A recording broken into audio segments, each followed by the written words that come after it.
Hey, hey, mamas. Welcome back to another awesome episode of the Mama Work It podcast. As always, I am so glad you're here.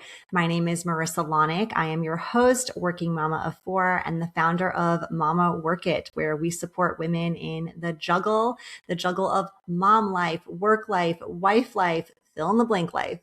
Today's guest, her name is Lauren Petrowski. She is a media expert, former television news anchor, event host, content creator, and mom who has spent nearly 2 decades helping people connect through authentic storytelling. After years in front of the camera as a news anchor and TV host in Austin, Lauren now helps brands, entrepreneurs, and professionals strengthen their on-camera confidence, media presence, and personal brand visibility. She's known for her relatable personality and polished communication style, and works with businesses and individuals through media training, hosting, content creation. She's passionate about helping women specifically show up confidently, whether they're stepping onto a stage, speaking up in a meeting, creating content online, or simply learning to own their voice in everyday life. I know this topic is going to resonate. Lauren, thank you so much for being here. Wow. Thank you so much for that intro. I need to capture all of that and use that as my future bio. I really appreciate it. Thanks for having me on. Of course. Isn't it the best when someone just goes down a list of all your amazing accomplishments and you're like, wait a minute, is that me? Is that me? I mean, I struggle with the confidence as well. So I really appreciate those nice words. I love it. Okay. Well, I want to hear a little bit more about your background. What led you to become this confidence guru, I'll say? I know you said you just struggle with it, but you are helping people in this space. So what got you here? Yeah. Well, I have always just had an interest in knowing things. When people ask, how did you get involved in TV news? It was really out of curiosity. And having curiosity can really lead to such confidence. And let me explain that. So when I was younger, I kind of grew up in a household that watched the news. And so I just started watching the news, reading the news, and I found out I really am a curious person. I like knowing what's going on. And I really like being the one that gets to tell others about it. So that's kind of how I started in the news business. I thought from a young age as a teenager, I think this is what I want to do. I was a theater kid, so always comfortable kind of speaking in front of others. And I just wanted to be the one that could ask the questions, be curious, and tell it to others. But a lot of the confidence comes from that. If you enter into any situation, even if it's just a conversation at a networking event or a social event, social gathering, happy hour, if you go into it as a curious person, that's going to lead to a connection. If you're asking those questions and wanting to find out more about someone, that shows that you're interested and you're going to make a real connection. And then from that is going to come confidence because you've made a connection with someone, you've built that trust with them, and that's going to make you more confident. And then that kind of transfers over too to anything. If you're speaking at a big meeting or giving a presentation, or you have to speak on stage or even on camera, if you're focused on the other person and being curious about them and then connecting with the person you're talking to or connecting with your audience and not thinking so much about yourself, that's going to help you be more confident. Wow. I love this sort of reframe because I think when we think about confidence and the scary feeling sometimes behind showing up in that way, it's very internal.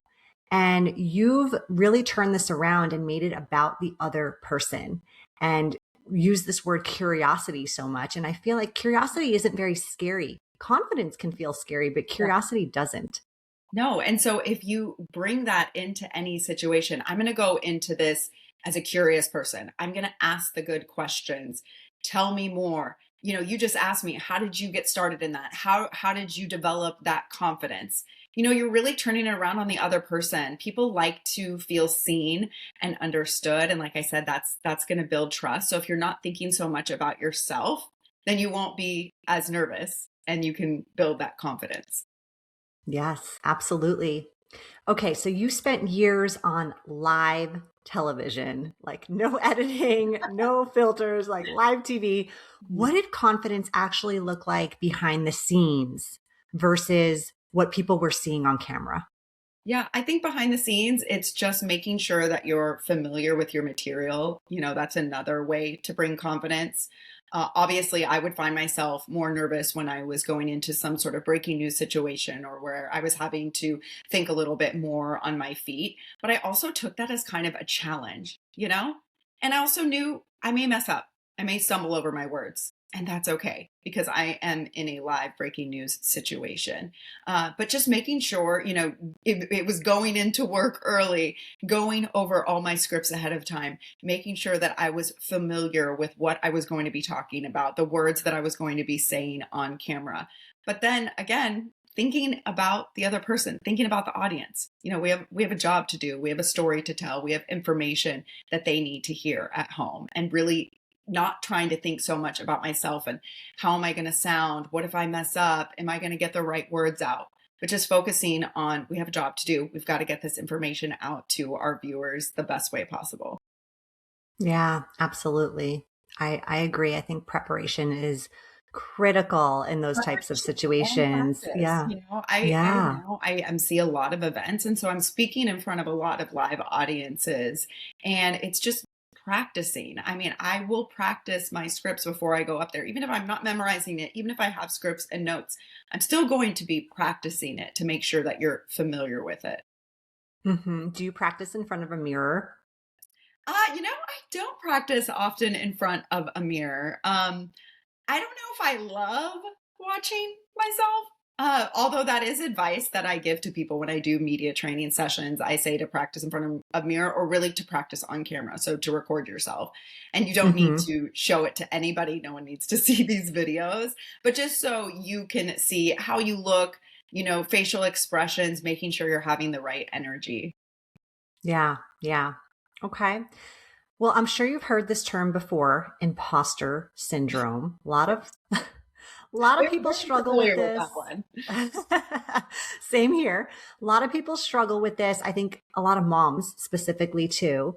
What advice would you give to women who feel qualified, but still hesitate to show up visibly, maybe because this imposter syndrome is creeping in? Yeah, we all get it. It happens all the time. I think what I try to remind people is you have something to give or something to share, or you are an expert at something and someone else can learn from you.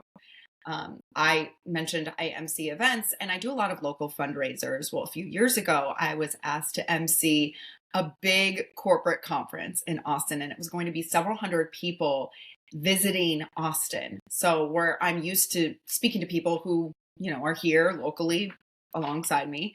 And so I got nervous. That imposter syndrome crept in because I was thinking, all of these people visiting for this conference, they're probably expecting some bigger name celebrity to be the one up there on the mic and not this like former local news anchor.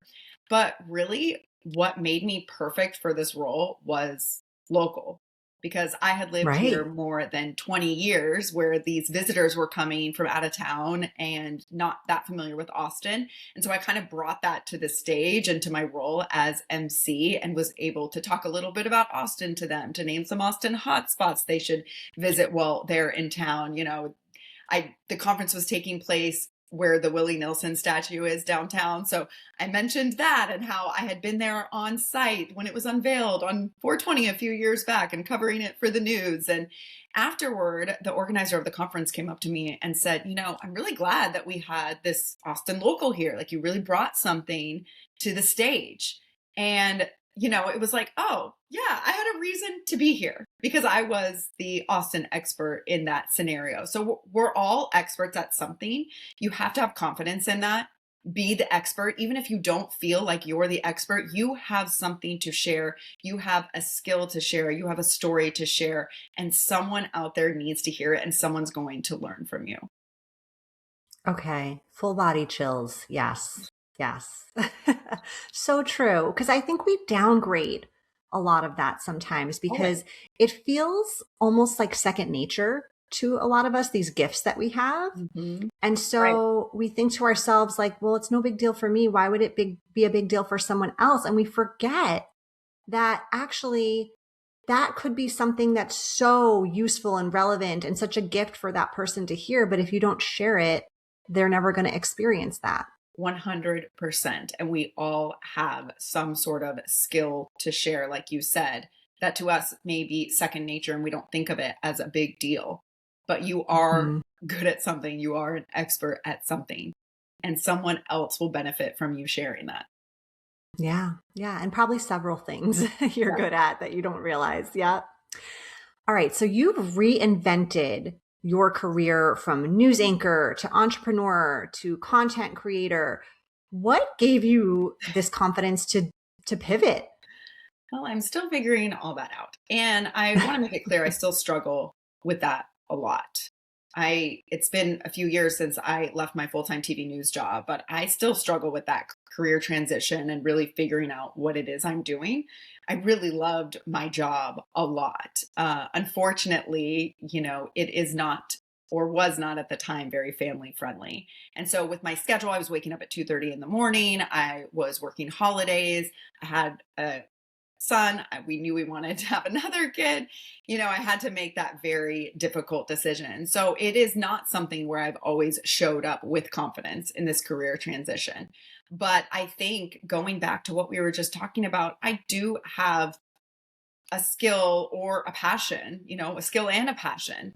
And just because I've kind of stepped away from that full-time TV news job, I still want to be able to participate in those passions and skills I have and to share that with others. And so it's just been a matter of finding ways that I can make this work as an entrepreneur while still using those skills that I spent my career building. Absolutely. And that work for the season you're in as a Yes. mom of littles. Yeah. I am Yeah. grateful and very fortunate that I have been able to spend more time with my kids while they're little, to be at home with them more, to pick them up from school. But the goal of stepping away from my full-time TV news job wasn't just to step into the role of mom. Nothing wrong with that. I'm still working out all the ways that I can use those skills while, being grateful for that flexibility I have. Yeah, I agree. I agree. I am a former corporate leader, and I know many women who step out of one career and pivot to another while raising children. And yeah, sometimes the end goal is to be more of a full time caregiver. And sometimes it's really to feed your ambition in a different way. Definitely. And that's what I've been working Yeah. on. Yeah. Yeah. What do you think are the biggest mistakes people make when they're trying to build a personal brand online?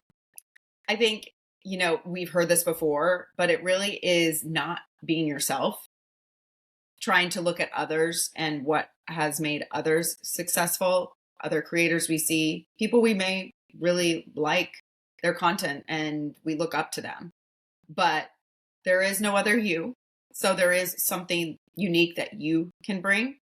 And I also think just showing up. I get that speaking on camera or talking into that little phone can be cringe for some people if you're not used to it. But just doing it, get started with it. I mentioned you could just start making these videos that no one has to see at first. But once you start doing that and you kind of develop how to be more comfortable speaking on camera, then start putting those videos out there. See what resonates with people, see what gets them to engage and respond, and build upon that. And the other thing is good lighting. I can't Yes. tell you how much it bothers me when I see videos or virtual segments, even on TV, on the news, and I'm like, just put a light on you, or find some good natural lighting next to a window. You'll So enjoy many, watching those videos back better if you've got some good lighting. so true. So true. So many inexpensive ring lights, you guys, you can get. Mhm. Yes, world of difference. Absolutely. And I feel like this goes hand in hand with, even if you're just showing up on Zoom calls for work and, showing up looking your best with a ring light, Yeah, you are more confident in situations like that when you 100%. just even dress the part, right? Yes, I've got a couple digital products on this. I developed a guide to having a better virtual shot just because, especially after the pandemic and working remotely and seeing so many more virtual calls, presentations, media appearances, There's just like a few simple things you can do to make yourself look your best on camera. Yeah, absolutely. Okay, I want to pivot back to motherhood for a minute because I feel like when I've I've struggled with confidence, of course, but then I've also I look back at seasons of my life and I'm like, how was I that confident to show up to that job interview and land that role at 24 years old or whatever it Mhm. was, So I kind of surprise myself sometimes, but I think there is nothing like motherhood to humble you when That's it for comes sure. to confidence. So how has this maybe changed your relationship with confidence? How has it affected that confidence for you? Can you Mhm. share more about that? Yeah, I think that I feel the most confident as a mom when I have fulfilled that other side of me as well. So on the days where I still do some freelance TV segments for a TV station here. So on the days where I've had a news segment, or on the days where I have a on camera segment, or I have a media training session that I've done, or I've worked to develop something professionally, then I show up with more confidence when I pick up my kids from school and I'm spending time with them in the afternoon, because my mind isn't spinning as much about what did I accomplish today for me, though? What did I accomplish today for me to feel fulfilled in my personal and professional life? So when I do something for me, then I also just can show up more confidently as a mom and be more present as well, which is so important. I couldn't agree more. I think that is so critical and so important. And so many of our listeners are these very successful, gifted, talented, ambitious women who want to succeed at home and succeed at work. And I think they really do go hand in hand. When you feel good at home, you show up good at work. When you feel good at work, you show up good at home. And so it just really translates. It's so true. And I really take issue with the term mom guilt. I don't like it at all. And I wish that we could just eliminate that. I posted around Mother's Day, do you love your kids? Do they know you love them? Are you there for them when they need you most? Probably most moms are answering yes to those questions. So you have no Mhm. reason to feel the mom guilt. It all happens. It happens to all of us. We're not going to get rid of the feeling completely. But my kids had field day a couple weeks ago, and again, I am someone who works part-time, contract work. A lot of times I can be there for the big things at school. I'm room parent, all of that. But that day, I actually had some content I had to shoot, a project I was working on that needed to get done. And I just told my kids I am not going to be able to volunteer at field day. And they were both disappointed in me. And I let myself feel guilty for about 10 seconds. And I was like, no, we're moving on from this. I'm there a lot for you guys. I have Yeah. something that I have to do today. I'll be there for the next one.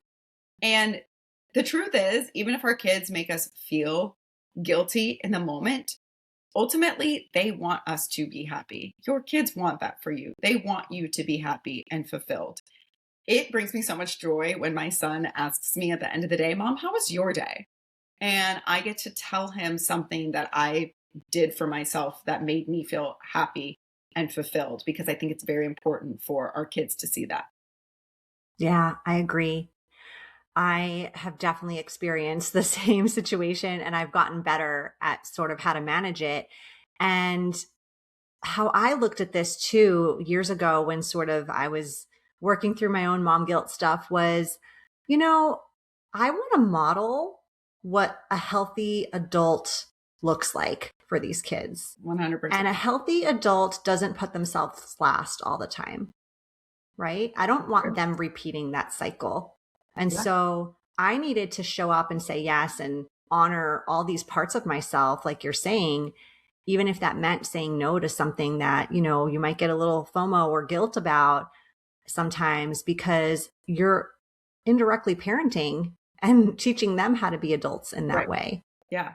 My mom worked full time most of my life, and I'm sure there were Same. things that she had to miss, but I don't look back on anything thinking my mom wasn't there. I look back on it like she really instilled a good work ethic in me. And I think that helped me to want to work hard in school, achieve my goals, have this career that I wanted. Absolutely. Couldn't agree more. Last question here before we move on to our lightning round. For someone listening today who wants to start showing up more boldly, whether that be in business, on social media, just in life in general, what is one practical step you would tell them to take this week? I would start creating some sort of content that does that, whether it's writing to get your thoughts out, whether it is speaking on camera and posting videos, whatever it is, start getting that content out there, interacting with people, engaging with people. Maybe it's even you going on to different social sites and engaging with others, or reading someone's Substack, subscribing to their newsletter, consuming content, creating content. Again, we all have something to share, a story to share, a skill to share that someone will benefit from. And if you're wanting to show up, that's how you can start doing it.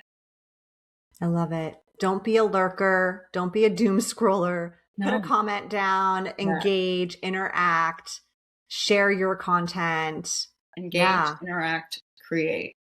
Yeah. And I feel like this could be virtual and this could be in person. Like even just showing up more confidently, like when you're running your errands and striking up a conversation with someone, right? Be curious. Where did you get that cute skirt? Where did you get Yes.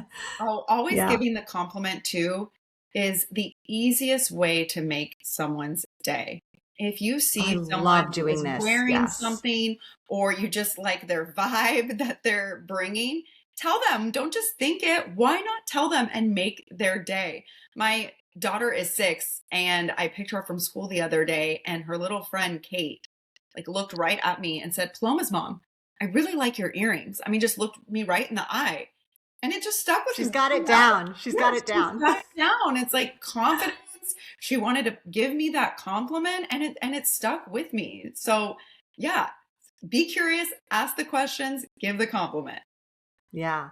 Honestly, and I love giving a compliment. Like Right? I know it'll make someone else feel better, but like it makes me feel good too. It really does. We do rosebud thorn with our kids every night. I'm sure you're familiar with that. Highlight of your day, something you're looking forward to, the not so good part of your day. But we added water, and it's how did you water someone, or how did someone water you? It's like, what's a small act of kindness that you can think of that happened today?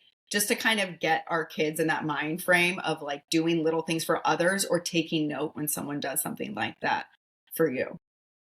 Oh, that is super sweet. I love that. I might have to borrow that They little love it. addition. Yes. Before bed every night. They love it. Okay, perfect. All right, Lauren. Well, let's move on now to our lightning round. This is where I'm going to ask you some random, fun, personal questions. Okay. What is your go-to get it done motivating song? I'm a huge Swiftie. Huge. Okay. So it's got to be something Taylor Swift. I am also one of those people that like listens to the sad music even when I'm happy.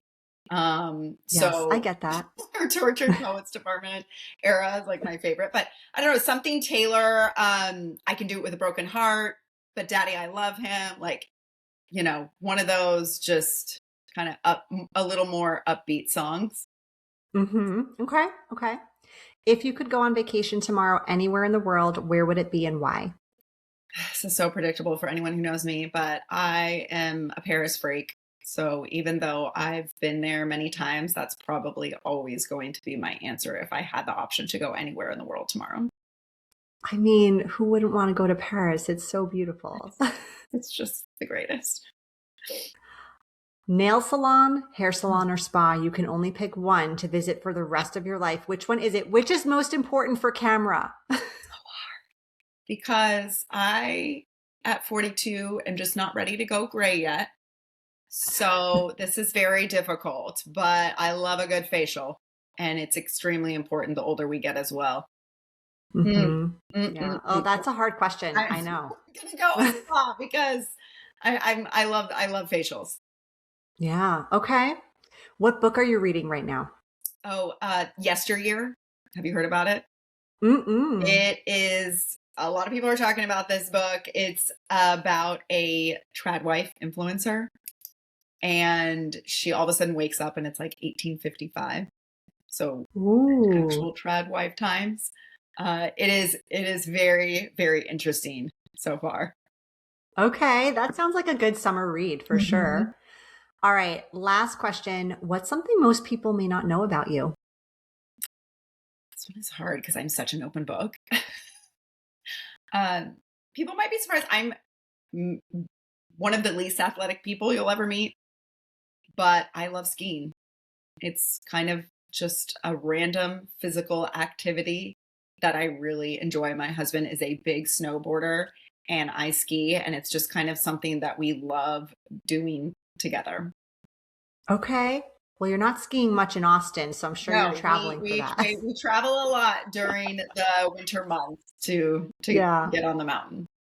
Love it. Okay, well, good. Before we officially wrap up, please tell our listeners where they can find you, connect with you, learn from you, all the things. Great, thank you. You can find out more information on my website, laurenpetrowski.com. Also, find me on Instagram at Lauren Petrowski. I share a lot of communication tips, media tips, along with just some fun lifestyle content as well. Awesome. Lauren, thank you so much for being here. Thank you for having me. This was so fun.